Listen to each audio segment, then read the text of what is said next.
Et du coup, je vous demande d'accueillir Tiffany et Olivier.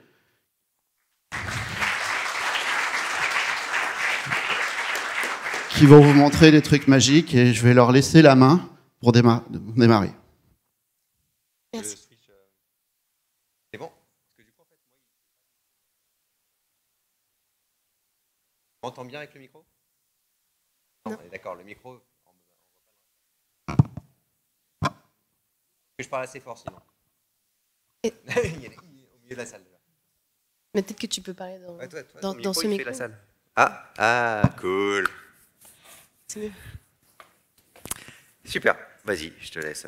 Ok, donc premier petit sondage, qui dans la salle utilise VS Code? Levez la main. Nice. Ok. Il y a quelques-uns quand même qui lèvent pas la main. Super. Donc pour les seules personnes que j'ai pas vues qui ont dû lever la main, VS Code c'est un éditeur de code open source et cross-platform. Il a été codé par, c'est un outil qui a été développé par Microsoft et qui a été annoncé à la conférence MS Build en 2015. Et c'est devenu aujourd'hui un des éditeurs de code les plus utilisés, d'après la survey de Stack Overflow 2019. Il y en a qui ont rempli le survey Stack Overflow.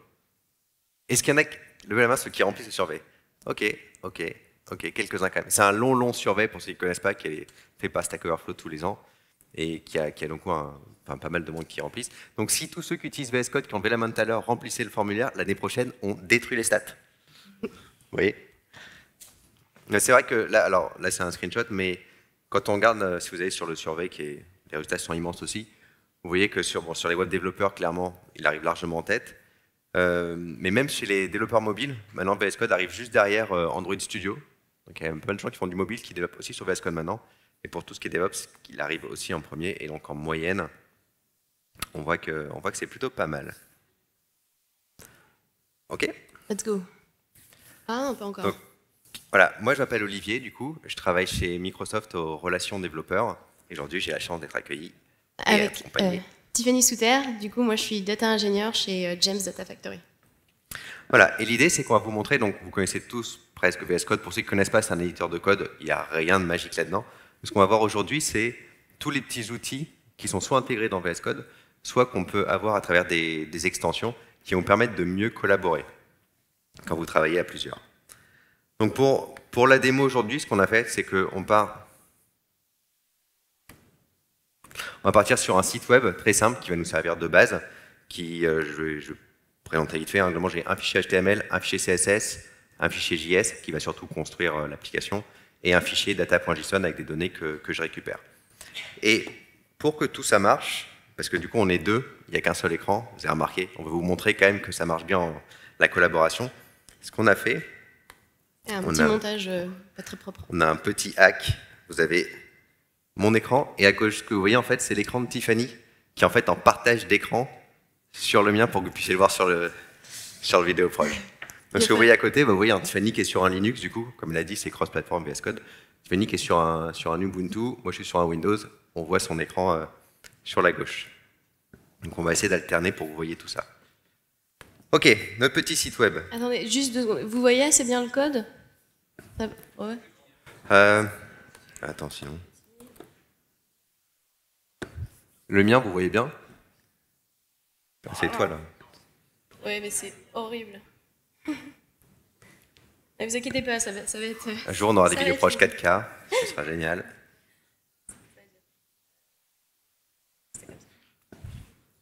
Ça ira quand il n'y aura plus qu'un seul panel. Ok, bon, on va commencer par lancer le site web. Vite fait, genre j'ai utilisé quelques extensions aussi, qui ne sont pas forcément pour de la collaboration, mais qui sont assez pratiques. En l'occurrence, moi, c'est un site web tout statique, tout ce qu'il y a de plus simple. J'utilise une extension qui permet de créer des serveurs HTTP, qui permet d'ouvrir ça dans mon Chrome. Et donc voilà, là j'ai un site web, et malheur, le site ne marche pas. Normalement, on a du texte qui est censé s'afficher, et là, il ne s'affiche pas. Donc, bon, pour ceux qui sont assez familiers avec les outils de debug de Chrome, on va ouvrir la console. Je ne suis pas un super développeur web, mais je sais quand même comment marche la console. Je vais ouvrir, et là, effectivement, je vois qu'il y a une erreur. J'essaie de récupérer un fichier data2.json, plus ou moins la ligne 4 de mon seul fichier JavaScript, et apparemment, il n'arrive pas à trouver le fichier. Et effectivement, si je vais dans mon VS Code, et que je vais dans mon app.js, donc le fichier qui déconnait, et je regarde effectivement, il y a, à ce moment-là, j'essaie de récupérer un fichier data2.json, sauf que quand je regarde, moi, j'ai effectivement un data.json, mais j'ai pas de data2. Qu'est-ce qui se passe? Et en plus, je vois, alors j'ai une autre extension qui s'appelle GitLens, qui rajoute énormément de fonctionnalités par-dessus Git, enfin, pas par-dessus Git, mais fonctionnalités de Git dans VS Code. Et là, je vois que la dernière édition, j'ouvre un peu pour qu'on voit plus. La dernière édition de cette ligne, elle est faite par Tiffany il y a 28 minutes avec un commit YOLO. Génial, c'était inspiré. Et donc voilà, donc je me dis, Tiffany a dû changer quelque chose à ce moment-là, sauf que moi, ça a cassé mon code. Et donc la première extension qu'on va voir, qui s'appelle CodeStream. Oui, effectivement, alors, tout est en gros, ultra gros. Qui connaît CodeStream comme extension? Ok, t'as levé la main, t'es pas sûr. Ouais, il y en a d'autres qui connaissent CodeStream? Ok. CodeStream, c'est une extension qui est, à ma connaissance, gratuite. En tout cas, il y a deux moyens de se loguer avec CodeStream. Soit vous avez un compte chez CodeStream, je ne connais pas trop les détails, soit vous vous loguez avec votre compte Slack. Donc là, tout est relié à Slack après. Et du coup, c'est gratuit. Et donc, ce que je vais faire, c'est... J'ai donc tout ce paragraphe-là. Je sais que j'ai un bug par là. Donc, je vais sélectionner. Et donc, CodeStream va me mettre un petit menu à droite. Alors, je peux soit créer un commentaire à cet endroit-là, soit je peux créer un permalink. En fait, ça va du coup, sur le site de CodeStream, mettre ce petit snippet que je vais pouvoir partager après avec un lien. Soit, en l'occurrence, ce qui m'intéresse, là, moi, c'est je vais pouvoir créer un bug. Parce qu'effectivement, j'imagine que c'est par là que ça déconne. Donc, quand je vais créer un bug, qu'est-ce que ça va faire? Je suis connecté au repo sur GitHub. Donc, il sait que c'est sur le repo Tagazog pip my VS Code, qui est le repo du code. Je vais mettre un titre, genre c'est cassé. Je vais mettre une description, ça marche pas. Il est où? Data2 pour listen. Je vais pouvoir assigner quelqu'un. Alors comme je suis connecté en plus à GitHub, tous les contributeurs du projet vont apparaître là. Donc là en l'occurrence, je vais assigner le bug à Tiffany. Et en plus, comme je suis connecté avec mon Slack, je vais envoyer une notification sur le Slack de Tiffany. Hop, je submit. Magnifique. Ok, donc... Là, il y a deux choses qui se sont passées. Je fais la première et t'expliques la deuxième. Ouais, mais de toute façon... T'as plus de micro. Alors, je continue. Là, il y a deux choses qui se sont passées pendant qu'on répare le micro. La première chose, c'est que quand je vais sur mon repo sur GitHub, je vais dans les issues. Là, je vois que j'ai une issue qui a été créée, effectivement. Donc, celle que je viens de créer, avec le petit morceau de snippet que j'avais sélectionné. On voit bien que c'est Tiffany qui est assignée. Et donc, on a voilà, l'issue 66 qui a été créée. Et la deuxième chose que vous avez pu voir apparaître... c'est que dans mon CodeStream... Ah, ouais. Dans mon CodeStream, on voit que l'issue de Olivier... Merci. L'issue de Olivier vient d'apparaître. Je peux l'ouvrir. Donc j'ai la description de son message, son titre, et aussi, quand je suis dessus, la partie du code qu'il a flagué est surlignée dans mon environnement. Donc là, attends, je vais agrandir. Je vais d'abord le répondre, parce que je peux directement le répondre dans mon extension CodeStream. On peut avoir une discussion assez...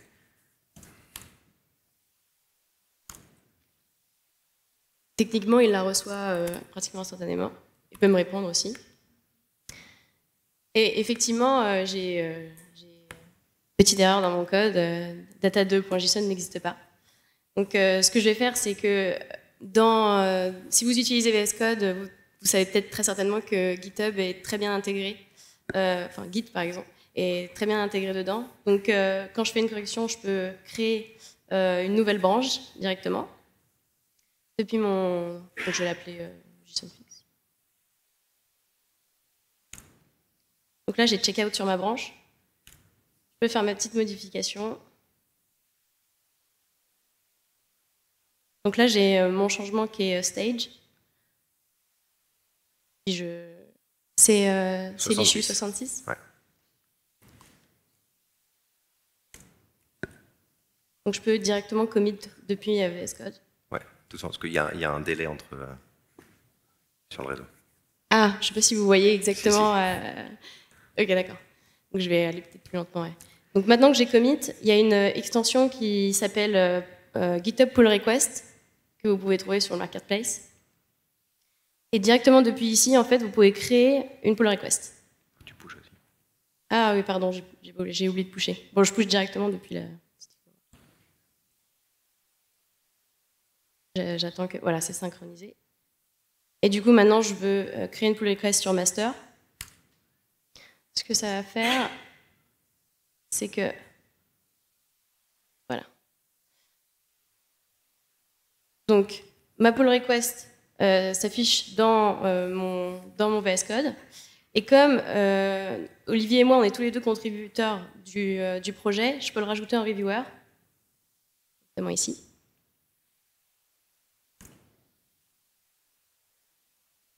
Et voilà. Magnifique. Et normalement, donc, c'est envoyé sur GitHub. Voilà, alors, du coup, comme vient de le dire Tiffany, tout ça c'est connecté à GitHub. Donc, effectivement, si je retourne sur mon GitHub et que je vais dans les pull requests, je vois qu'il y a une nouvelle pull request avec un commit, qui est donc le commit de Tiffany avec le fix66. Je vois bien effectivement que je suis assigné en tant que reviewer. Et moi, de la même façon, quand je vais dans mon VS Code, bon, je vous ferme le code stream, vous avez vu, on peut avoir des discussions, c'est plutôt sympa. Et tout ça, c'est après logué en plus dans votre Slack. On verra un petit peu plus tard. Et donc moi, si je vais effectivement dans la même extension, GitHub pull request, j'ai une extension qui est dans les waiting for my review. Donc vous pouvez voir toutes les pull requests qu'il y a sur votre repo, etc. Moi, en l'occurrence, ce qui m'intéresse, c'est celle que Tiffany m'a assignée. Donc je vais pouvoir voir les fichiers qui ont changé. Là, j'ai le app.js, donc j'ai un diff plutôt basique finalement entre son fichier et mon fichier. Et je vais pouvoir voir la même chose qu'elle a vu tout à l'heure, donc la description. Donc là, c'est bien, c'est qu'on a quand même une interface qui est assez ressemblante avec l'interface de base de GitHub. Si ça s'ouvre, allez. Oh.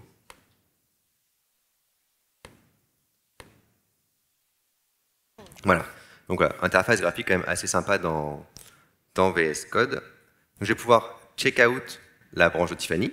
Donc là, moi, j'étais sur master, donc là, je vais passer sur JSON fix en l'occurrence. Vous allez voir, pour ceux qui ne connaissent pas, en bas à gauche, on a la branche sur laquelle on est. Voilà, je passais sur JSON fix.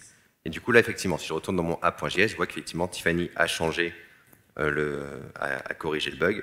Si je retourne sur mon application, mon titre marche. C'est magnifique. Merci. Et du coup, à ce moment-là, moi, je vais pouvoir, surtout dans la branche, je vais pouvoir merger la pull request. Hop. Je fais un commit. Et tac, je vais repasser. Je vais exit à le review mode. Donc, je vais revenir sur master. Et je vais pouvoir après pull master et donc récupérer la nouvelle branche master avec les corrections qu'a fait Tiffany. Et donc, si on retourne sur GitHub, on va voir plusieurs choses. La première, c'est que ma pull request, elle émerge, elle est fermée. Donc, si je retourne sur une pull request, j'en ai plus. Et mon issue a aussi été fermé.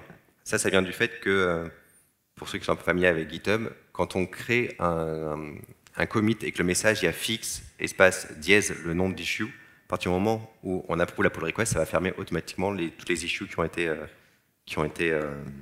sont dans le titre. Donc voilà, là c'est plutôt cool.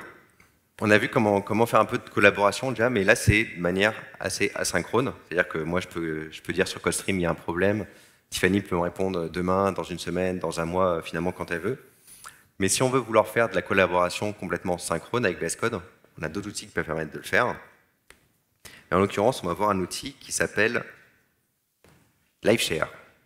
Qui connaît LiveShare comme outil? Ah, un peu plus de monde. Super.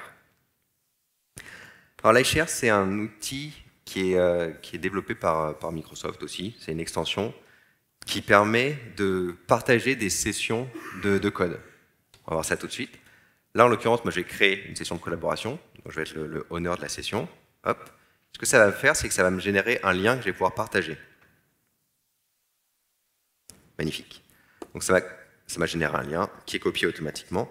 Et je vais devoir l'envoyer à Tiffany. Alors, moi, en plus, on commence à avoir beaucoup de choses là-dedans. Moi, en plus, j'ai un plugin Slack dans VS Code. Je vous le montre parce que c'est fun. Hop. Pour ceux qui ne veulent jamais sortir de leur VS Code, on peut vraiment tout faire envoyer. J'ai même Slack directement dedans. Alors là, je vais envoyer le lien à Tiffany, mais déjà, vous voyez que le bug que j'ai créé tout à l'heure, vu que je suis connecté avec mon compte Slack sur CodeStream, la discussion qu'on a eue avec Tiffany, où je lui ai dit que le bug que j'avais et ce qu'elle m'a répondu, c'est logué dans Slack. Donc c'est pas stocké sur les serveurs de CodeStream, ça sert de Slack pour gérer tout ça. Là, je lui envoie le lien et tu vas pouvoir cliquer. Ouais, du coup, ce qui se passe dans mon Slack, c'est que je vois le lien qu'Olivier m'a envoyé. Quand je clique dessus, ça va m'ouvrir un nouveau VS Code. Enfin, pas le VS Code dans lequel j'étais, mais ça va m'ouvrir la session de collaboration. Vous voyez le petit loading file tree là? Ça, c'est vachement important. Parce que finalement, là, on a vu pour la démo juste d'avant sur CodeStream que Tiffany avait checké out mon code, elle l'avait cloné. Mais la live share, c'est complètement différent. C'est-à-dire que même si Tiffany n'avait pas mon code sur son ordinateur, à ce moment-là, en fait, il y a une synchronisation. Donc, alors, mon code ne va pas arriver sur son ordinateur, mais elle n'a pas besoin d'avoir mon code pour pouvoir participer à la session de Backstack. Vous avez vu le petit loading file tree. En fait, c'est en train de synchroniser la vue de mes fichiers chez elle. Exactement. Donc, encore une fois, vous pouvez partager votre code avec quelqu'un sans que cette personne ait cloné votre projet ou quoi que ce soit. Là, j'ai le code d'Olivier et on est dans cette session de collaboration. Je ne sais pas si vous voyez, mais du coup, on a tous les deux nos curseurs avec nos noms. Il voit où est-ce que je suis dans le code, je vois où est-ce qu'il est. Il voit ce que je fais, il peut modifier à la volée. Voilà. Il y a des éditeurs de documents qui font ça en ligne, vous voyez un petit peu le même principe. Il y a aussi que, du coup, on peut partager un terminal. Ici, si je commence à vouloir écrire quelque chose dans... Écrire quelque chose dans le terminal, ça va me demander d'envoyer une requête à Olivier en read and write access. Voilà, parce qu'on peut partager le terminal, mais par défaut, quand je lance une session de partage, mon terminal n'est pas partagé avec Tiffany. Vous imaginez bien les problèmes que ça peut générer. Et parce que là, moi, si jamais, avant que j'accepte, hein, si jamais effectivement dans mon terminal je fais un ls, vous voyez que chez Tiffany de l'autre côté, hop, il y a le ls aussi qui est apparu. Non, t'as pas accepté. Oh. Non, mais le ls apparaît. Vas-y, refais un. Il doit y avoir un timeout, j'ai pas accepté, trop tard.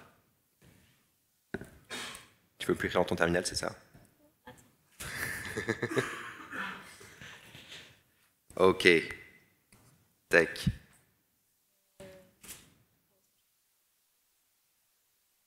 Ah ah. Attendez, on a un petit problème.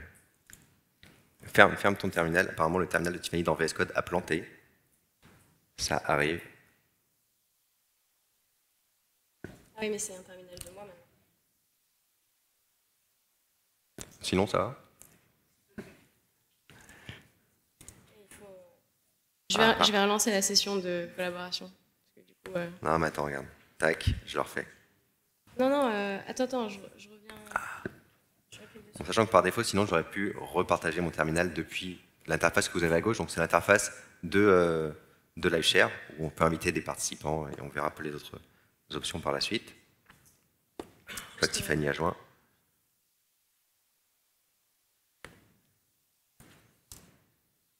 Ça marche pas. Tac, et ici, regarde. Hop. Je le partage en read only, ça tu vas pouvoir me faire une access request.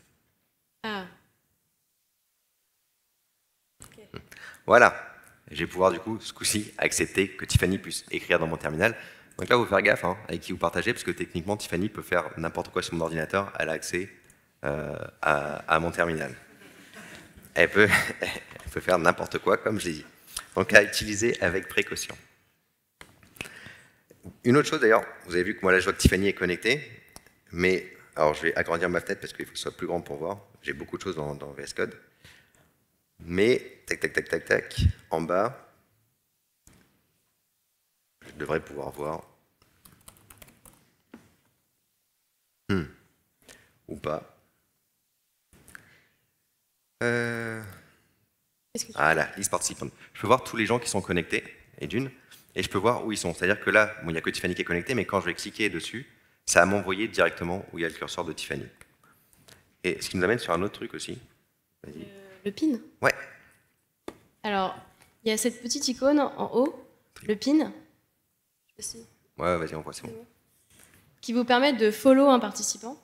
Donc, par exemple, si je pin sur Olivier, je vois exactement ce qu'il fait, quand est-ce qu'il scrolle, qu'est-ce qu'il regarde. Ouais, c'est vrai que là, j'ai pas besoin de toucher mon navigateur. Et du coup, c'est pas trop mal quand on veut faire du pair programming. Ça peut aussi avoir plusieurs applications. Par exemple, vous pouvez faire passer un entretien d'embauche, comme ça. Vous pouvez être devant une salle d'étudiants et vous voulez qu'ils suivent tout ce que vous faites. Là, moi, quand je scroll, finalement, ça scroll automatiquement chez Tiffany. Si je change de fichier et que je vais effectivement sur mon fichier CSS, ça change automatiquement sur l'ordinateur Tiffany. Donc là, vous forcez finalement les gens à vous suivre.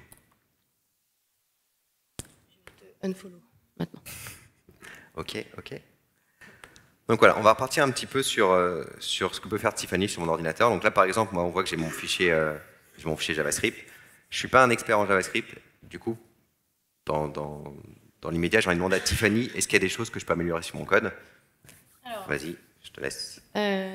Du coup, je vois que dans ta fonction fetchData, tu utilises des promesses. C'est mieux que les callbacks, mais on peut mieux faire. Donc, on peut utiliser la fonction async-await. Et tu vois, dans VS Code, ce qui est très bien, c'est qu'il te propose des modifications sur ton code. Quand tu vas sur les 3 petits points en dessous de fetchData, tu peux faire des quick fix. Et là, tu peux convertir ta fonction en async. Je te la fais pour celle-là. J'adore. Je veux aussi que tu utilises la vieille notation pour créer des classes en JavaScript avec des prototypes. On va utiliser la notation un peu plus moderne. Pareil ici, tu peux faire un quick fix en passant ta souris sur les 3 petites propositions. Et du coup, je vais convertir ta fonction en S2015. Ok. Je te laisse faire le reste. Là, ce qui est intéressant de voir, c'est que Tiffany, finalement, elle a modifié mon fichier, elle peut le sauvegarder, et forcément, les changements se reflètent directement sur mon code. Et alors ça, c'était pas forcément de la collaboration ce qu'elle a fait, mais c'est pour vous montrer quand même aussi des trucs super sympas dans VS Code, et des choses directement intégrées pour ceux qui font du JavaScript. Tout ce qui est mise à jour de code legacy vers du ECMA au moins 2015, vous n'avez pas d'excuse si votre code, il y a encore des callbacks, des promesses ou des classes à l'ancienne, parce que VS Code sans plugin, il vous dit je peux convertir, tac, tous tes constructeurs, etc. en classe. Aucune excuse. Ok, merci beaucoup. Je regarde si ça marche toujours, parce qu'en fait, ça se trouve, ça a tout cassé. Et le site marche toujours, génial. Il y a d'autres choses qui sont intéressantes quand on développe. Là, effectivement, je peux dire à Tiffany, si j'avais un problème, je pourrais dire à Tiffany, ouais, j'ai un bug, ça marche pas, est-ce que tu peux regarder? Mais finalement, elle peut pas vraiment tester mon code. Et donc, on va pouvoir partager des sessions de debug. Imaginons que, hop, j'ai un bug, j'ai le retourne.html en bas qui manque. Effectivement, et quand je suis dans mon site, j'ai rien qui s'affiche, j'ai juste un undefined. En plus, j'ai pas d'erreur dans ma console. Et alors, moi, je comprends pas s'il n'y a pas d'erreur dans ma console. Et donc là, ce que je vais pouvoir faire, c'est pouvoir débugger. Donc dans VS Code, on peut débugger, on met des breakpoints, on a un petit bug sur le côté, et on peut lancer des sessions de debug. Et là, ce qui est intéressant dans LiveShare, c'est que ma session de debug va être partagée avec Tiffany. Donc là, je lance. Vous voyez, ça va m'ouvrir une fenêtre, effectivement, de Chrome avec mon petit site. Hop. Et vous voyez que mon breakpoint a été trigger chez moi et chez Tiffany. Du coup, dans mon workspace, une session de debug a été ouverte, j'ai rien eu à faire. Actuellement, je suis dans la session de debug d'Olivier et je peux moi-même rajouter des breakpoints. Je peux passer aux étapes d'après et il voit ce que je fais aussi, complètement en synchro.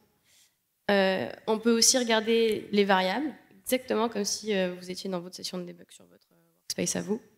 Et vous pouvez rajouter des watch que Olivier aussi peut voir. C'est complètement partagé. Et du coup, si vous faites une session de debug à 2 avec une autre personne, moi, par exemple, je peux régler le bug.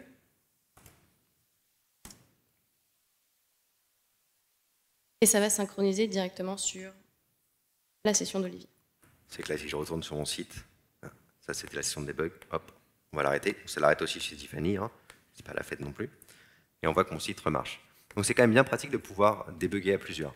Après, il y a une autre chose qu'on voudrait pouvoir faire quand on est plusieurs. Là, effectivement, c'est un site web, c'est pas bien compliqué, il faut juste faire tourner un serveur node pour que ça marche. Imaginons que j'ai un site qui est fait en Python, et puis j'ai un MongoDB branché dessus, ou un Elastic, peu importe, et je veux que Tiffany puisse avoir accès à tous ces outils aussi. Donc en l'occurrence, la Tiffany ne peut pas lancer le site chez elle. Elle n'a pas de serveur Node qui tourne. Mais quand je vais dans LiveShare, je vais pouvoir partager un serveur. En fait, partager un serveur, c'est juste rediriger une IP, un port. Donc là, en l'occurrence, moi, je vais rediriger le port 8080 vers Tiffany, mais je pourrais très bien diriger mon port de mon MongoDB, mon Elastic, mon MySQL, peu importe. Hop, je vais lui donner un nom, on s'en fiche. Et vous voyez que chez Tiffany, vous avez aussi le localhost 8080 comme serveur partagé. On peut en avoir autant qu'on veut. Il vient juste d'apparaître dans mes shared serveurs. Quand je clique dessus, je peux voir le site d'Olivier. Sachant que là, c'est mon serveur qui tourne finalement, et elle peut y accéder. Et comme je dis, c'est très pratique quand vous avez des serveurs de données, etc., pour que Tiffany puisse faire des requêtes sur MongoDB, par exemple, qui est sur mon ordinateur, directement depuis la session de debug ou depuis son ordinateur. Alors là, on est juste à côté avec Tiffany, c'est pratique. Je lui parle, je fais Tiffany, j'ai un problème, tu peux m'aider? C'est facile. Il y a la possibilité de faire des appels audio dans LiveShare. Donc je peux lancer une session audio. C'est plus ou moins gadget, parce que souvent on a des outils à côté pour faire ce genre de choses qui sont bien plus évolués. Mais là, je vais quand même pouvoir lancer une session audio avec Tiffany. Peut-être bientôt. Je l'ai pas reçu. Voilà. Donc, toi, ça te demande si tu veux rejoindre la session audio. Et à ce moment-là, on fait un test, on monte le son, en espérant que ça ne commence pas à faire le bazar dans tous les sens. Voilà. Je t'entends.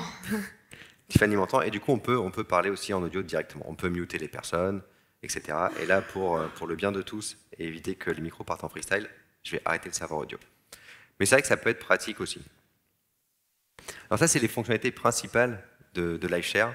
Alors comme l'a dit Tiffany, elle a évoqué tout à l'heure, quand vous faites des entretiens, ça peut être pratique, vous pouvez voir la personne coder, vous pouvez l'aider, vous pouvez aller voir ses autres fichiers, etc. C'est bien quand vous donnez des cours, par exemple. Vous pouvez avoir les étudiants qui peuvent suivre ce que vous faites. Ça peut être bien faire du pair programming, si vous avez un collègue qui est à l'autre bout du monde et vous voulez débugger quelque chose ensemble ou juste travailler ensemble. Après, il y a aussi d'autres extensions dans VS Code qui peuvent enrichir LiveShare. N'importe qui peut en créer. Il y a des API pour en faire. Et on va vous en montrer deux qui sont plutôt rigolotes. La première, c'est Pomodoro. Qui connaît Pomodoro? Nice. Pour ceux qui ne connaissent pas, il y a une petite page Wikipédia que j'ai ouverte. Donc Pomodoro, c'est une technique de gestion du temps qui est faite finalement normalement pour être plus productif. Et ça consiste par défaut dans la version originale d'avoir des périodes de temps de 25 minutes. C'est bien quand on travaille à plusieurs, surtout en binôme. C'est des périodes de temps de 25 minutes avec une petite pause entre chaque. Et après 4 périodes de temps de 25 minutes plus pause, on a une période de pause plus longue. Et du coup, il y a quelqu'un qui a fait une petite extension pour LiveShare pour avoir faire des Pomodoro directement dans VS Code. Donc là, quand je lance, finalement, je lance une session. Alors moi, j'ai mis 1 minute, histoire qu'on n'attende pas 25 minutes, que vous puissiez voir après comment ça se passe. Là, j'ai mis... Alors, il y a toute une configuration, hein. On peut, sur la durée, sur le nombre, sur les durées des breaks, etc. Là, en l'occurrence, j'ai mis sur 4 Pomodoro de 1 minute. Et donc, Tiffany voit la même chose de son côté. Oui, exactement. Du coup, quand Olivier a lancé sa session Pomodoro, elle se lance pour moi aussi. Donc, on peut travailler à distance, mais quand même faire les mêmes sessions Pomodoro ensemble. Voilà. Et la deuxième extension qui est rigolote, c'est un whiteboard. Donc, Tiffany peut lancer aussi le whiteboard. Du coup, tac. Alors, si tu peux réduire ta partie de gauche. Ouais. Voilà. Et là, du coup, si vous avez, par exemple, moi je bosse beaucoup sur du web, on aime bien faire des schémas pour montrer soit à quoi va ressembler une interface graphique, soit une architecture du produit, etc. Donc là, on peut partager un whiteboard. Et donc, par exemple, si je sais pas, Tiffany, par exemple, moi je voyais ça comme interface du site, un menu en haut, un menu sur le côté, des sous-menus qui s'ouvrent, très 1990 comme site, avec en plus genre du contenu qui s'affiche là et tout. Donc Tiffany voit en direct ce que j'ai dessiné, elle peut dessiner par-dessus elle aussi. Donc là, par exemple, tu peux me dire ce que tu en penses, par exemple. C'est nul. Tu peux me dire que c'est nul. Mais voilà, ça permet de faire des petits croquis comme ça, parce que moi j'ai un écran tactile, donc c'est assez pratique. Super, merci. Mais voilà, donc vous avez vu, entre-temps, le petit Pomodoro, le Pomodoro Read, ça s'appelle les espaces de temps. Le premier, c'est fait, donc on voit qu'on a 1 sur 4 qui est fait. Là, on est sur le break, normalement qui est entre deux, puis après, on a le deuxième, troisième qui vont se lancer, etc. Voilà, ça, c'est 2 petites extensions LiveShare. Vous pouvez faire les vôtres si vous voulez. C'est plutôt cool. Donc, pour finir sur LiveShare, je crois qu'on a fait le tour, hein, à part les settings. Ouais. On va aller voir les settings. Alors, dans VS Code, mis à part quelques exceptions comme GitLens ou ce genre de choses, tous les settings sont réunis dans un seul endroit, dans File, préférences, settings. Et du coup, live share ne dérange pas à la règle. Et on a plusieurs settings. Alors, je ne vais pas tous les voir avec vous, mais il y en a certains qui sont intéressants. Lesquels sont intéressants? Show les read-only users. Moi, je l'ai mis en always. Et si vous êtes un professeur, par exemple, effectivement, que vous avez 40 étudiants devant vous, vous n'avez pas envie de voir 40 petits curseurs qui se baladent dans tous les sens, ça fait un peu arc-en-ciel. Du coup, vous pouvez demander à ce que les personnes n'apparaissent pas. Join call behavior, quand j'ai appelé Tiffany tout à l'heure, pourquoi je ne l'ai pas bien là? Quand j'ai appelé Tiffany tout à l'heure, ça lui a demandé si elle voulait bien... Non, j'ai pas live share tout court. Ah si. Ça lui a demandé si elle voulait bien répondre, mais par défaut, vous pouvez faire en sorte que les gens ça réponde automatiquement. Là, ça lui a demandé. Auto share servers, là c'est ce qu'on a vu tout à l'heure pour partager les serveurs, vous pouvez l'activer. Le terminal, pareil, on a vu tout à l'heure, il était par défaut partagé en read-only quand même. Il faut demander pour qu'il soit en écriture, sinon on peut faire n'importe quoi. Connection mode, ça c'est vachement important. Je l'ai dit, live share c'est proposé par Microsoft. Et en fait, quand vous connectez à quelqu'un d'autre, par défaut, la première chose qu'il essaie de faire, c'est de créer une connexion directement entre vous, histoire de ne pas passer par des serveurs. Donc ça va vous connecter directement ensemble. Si jamais ça n'arrive pas à vous connecter ensemble, ça va passer par un fallback qui va être un serveur chez Microsoft qui va faire de la connexion. Si vous êtes dans une entreprise, il y a des ports un peu louches qui sont bloqués, etc., où ça ne marche pas, on peut avoir un serveur. Donc par défaut, le connection mode, c'est ça. En automatique, ça essaye de faire directement communiquer les deux personnes. Ça n'arrive pas, ça passe par un fallback. Mais vous pouvez le forcer. C'est-à-dire que si vous voulez forcément que ça passe par du relais chez Microsoft, vous pouvez le faire. Si jamais vous ne voulez pas du tout que ça passe par Microsoft, quitte à ce que ça ne marche pas, si jamais il y a des ports qui sont bloqués, vous pouvez dire que ça marche qu'en direct. Donc ça, vous pouvez le changer. Les debug types, on s'en fiche. Feature set, bon là c'est pour vous dire est-ce que en insider, vous pouvez tester les trucs qui sont un petit peu en alpha dedans, qui peuvent planter. Focus behavior, c'est quand si une autre personne, que la personne qui a lancé le live share demande à ce que les gens la suivent, ça demande aux gens, histoire qu'il n'y ait pas un étudiant qui prenne la main et que tout le monde soit obligé de le suivre.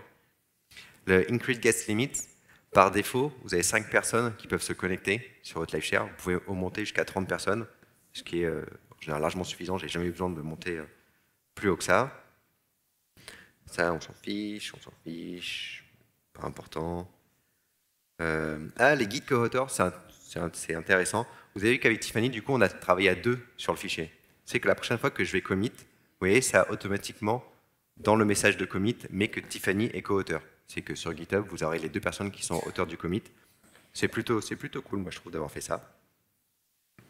Le terminal, bon, le terminal qu'on partage, on s'en fiche de la taille.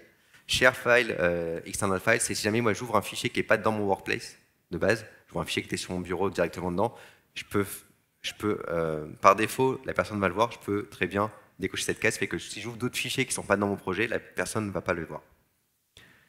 Show in status bar, on s'en fiche. Show read only user editor, c'est celui qu'on a vu tout à l'heure. Et voilà, c'est cool ça.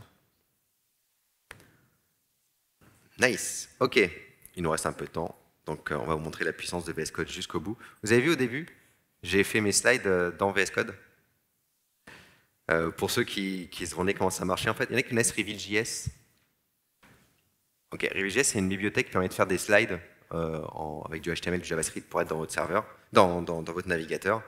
Ce qu'il y a, c'est que ce que j'ai fait là, ce qu'on a fait, c'est que les slides, c'est un markdown dans lesquels vous pouvez du coup faire vos slides. À chaque fois que vous avez 3 petits traits, ça fait un slide.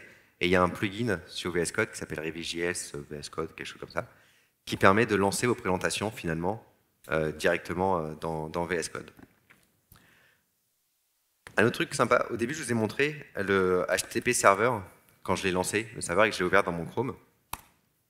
Finalement je l'ai ouvert dans le browser, mais je peux aussi l'ouvrir dans VS Code. Donc là en fait, mon site que j'avais tout à l'heure, je peux le voir dans VS Code, ça fait que par exemple, hop, si je reproduis l'erreur que j'avais tout à l'heure, vous avez en plus du live reload directement. Et ça c'est plutôt cool aussi d'avoir ça là-dedans.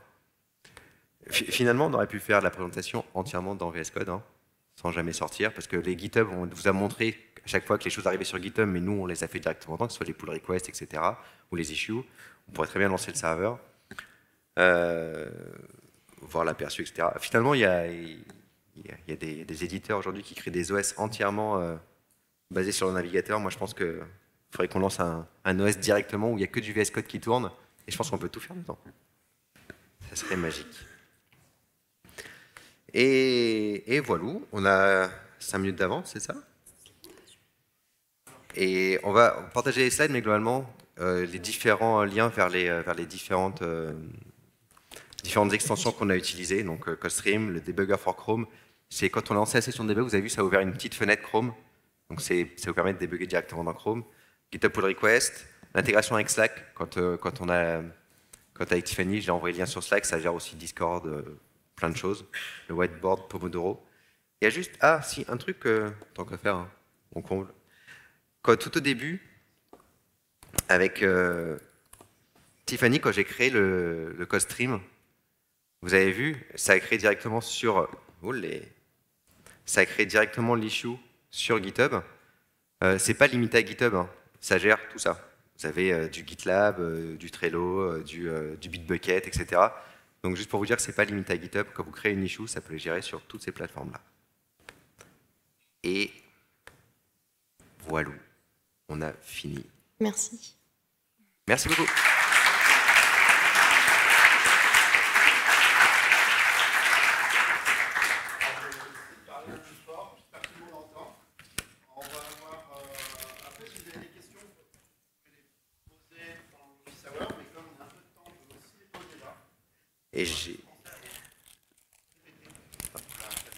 Ok, et juste parce que je vais oublier deux choses. La première, j'ai des stickers et des pins VS Code. Et la deuxième, il y a des boards à l'entrée, vous pouvez noter les sessions. Nous, on l'a fait, et c'est vrai que s'il y a des choses que vous avez aimées ou pas aimées, n'hésitez pas à les reporter pour le talk. Nous, ça nous aide.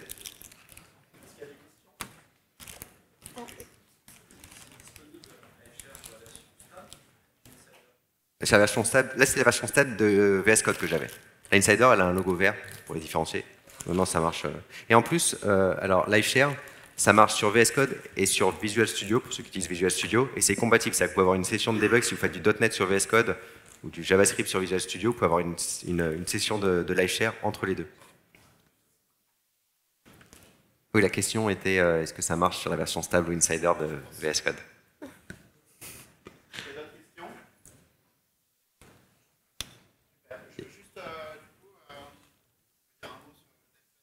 Ah oui! Oui! C'est gentil de nous avoir rappelé ça. Alors, deux choses. Je te laisse faire pareil. Alors, le 14 février prochain, à Paris, on organise le DevFest, parce que Lévi et moi, on fait aussi partie du GDG de Paris. Donc, vous êtes forcément les bienvenus à venir participer à cet événement organisé par les développeurs, pour des développeurs passionnés. Donc, le 14 février, au Palais des Congrès d'ici. Qu'est-ce que je dois rajouter? Non, c'est cool. Venez, la billetterie est ouverte, le CFP est ouvert pour ceux qui ont envie de se lancer dans les talks ou qui en font déjà. Et autre chose, je serai là la semaine prochaine pour s'il y en a qui viennent. On va parler de VS Code et pour SQL Apps aussi, à un meet-up jeudi prochain, je crois. Donc s'il y en a qui veulent voir aussi d'autres choses sur VS Code, où là j'ai passé en revue énormément de plugins et de fonctionnalités, n'hésitez pas à vous inscrire, c'est le meet-up .NET Toulouse qui organise ça, même si on ne va pas parler de .NET du tout. Mais on pourra se revoir la semaine prochaine pour ceux qui veulent.